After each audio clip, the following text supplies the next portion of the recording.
మనం ఏం చెప్పుకున్నాం నిన్న? నీళ్ళ గురించి. ఇంకేం చెప్పుకున్నాం? ఫ్యాన్ నుంచి ఏమొస్తుంది? గాలి. ఇంకా మన చుట్టూ ఉండే వాటిని ఏమంటాం? పరిసరాలు. చుట్టూ ఉండే వాటిని పరిసరాలు అంటాం కదా. ఫస్ట్ మనం నీళ్ళ గురించి చెప్పుకున్నాం. నీళ్లు మనం ఎక్కడి నుంచి తెచ్చుకుంటాం రా? ఇంకా ఈశ్వర్, నువ్వు ఎక్కడి నుంచి తెస్తావు నీళ్ళు? ఇంకా వెరీ గుడ్, బావిలో నుంచి. ఇంకా హౌస్ లో నుంచి. ఇంకెక్కడి నుంచి తెచ్చుకుంటావు? చెరువులో నుండి మనకు కదా. మనం నీళ్లు దేనికి ఉపయోగిస్తాం? నీళ్లు మనం దేనికి ఉపయోగిస్తాం? తాగుతాం. ఇంకా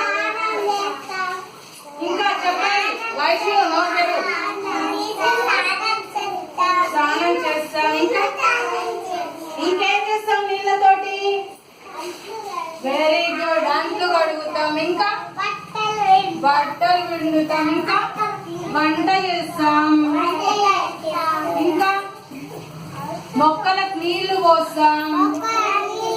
అందరు పోస్తారా మొక్కలకి? ఎవరు పోస్తారు నీళ్లు? చెట్లకు పోస్తారా నీళ్లు? పోయాలి. చెట్లకు నీళ్లు పోస్తే, మొక్కలకు నీళ్లు పోస్తే ఏమైతుంది? పెద్దగా చెట్లై బాగా గాలి వస్తుంది కదా. అందుకని అందరూ మొక్కలకు నీళ్లు పోయాలి. నేను ఒక క్వశ్చన్ అడుగుతా, ఆన్సర్ చెప్పండి. ఆకాశం నుండి వస్తాను, భూమినంతా తడిపేస్తాను, బావులు చెరువులు నింపేస్తాను, నేనెవరో చెప్పండి. ఏంటిది? బబ్లు, వాన.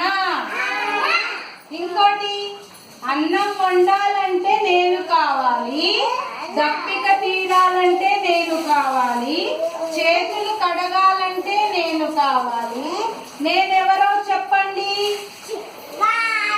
వాన కాదు. చేతులు దేంతో కడుగుతావు? నీళ్ళు. దేంతో కడుగుతావు? నీళ్ళు. చూసిరా, ఇక్కడ వీళ్ళందరూ నీళ్ళతోటి స్నానం చేస్తున్నాడు. ఇక్కడ అబ్బాయి వాటర్ తాగుతున్నాడు, అంట్లు తోముతుంది, ఇక్కడ బట్టలు పిండుతున్నారు. చూసిరా, ఇక ఇక్కడ ఈ అమ్మాయి చూడండి, మొక్కలకు నీళ్లు పోస్తుందా? పోస్తుంది కదా. మనం కూడా రోజు సాయంత్రం పూట జగ్గుతో వాటర్ తీసుకెళ్లి ఎవరికి పోయాలి? మొక్కలకి. లాసా మంచి కూర్చోతాలి. మొక్కలకి. తర్వాత మనం గాలి ఎక్కడి నుంచి వస్తుందా? ఇంకా గాలి ఇంకా ఇట్లా విసనకరతో ఊపుకుంటా కూడా గాలి వస్తుంది కదా. అట్లా గాలి లేకపోతే మనం బతుకుతామా? చచ్చిపోతాం. గాలి దేంతో పీల్చుకుంటాం? గాలి దేంతో పీల్చుకుంటాం మనం? ముక్కుతో. మళ్ళా ముక్కుతో వదులుతాం కదా.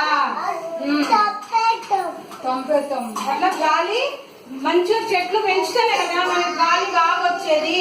చూడండి, ఇక్కడ గాలి పీలుస్తుందా ఈ అమ్మాయి? ఇగో ముక్కుతోటి గాలి పీలుస్తుంది, గాలి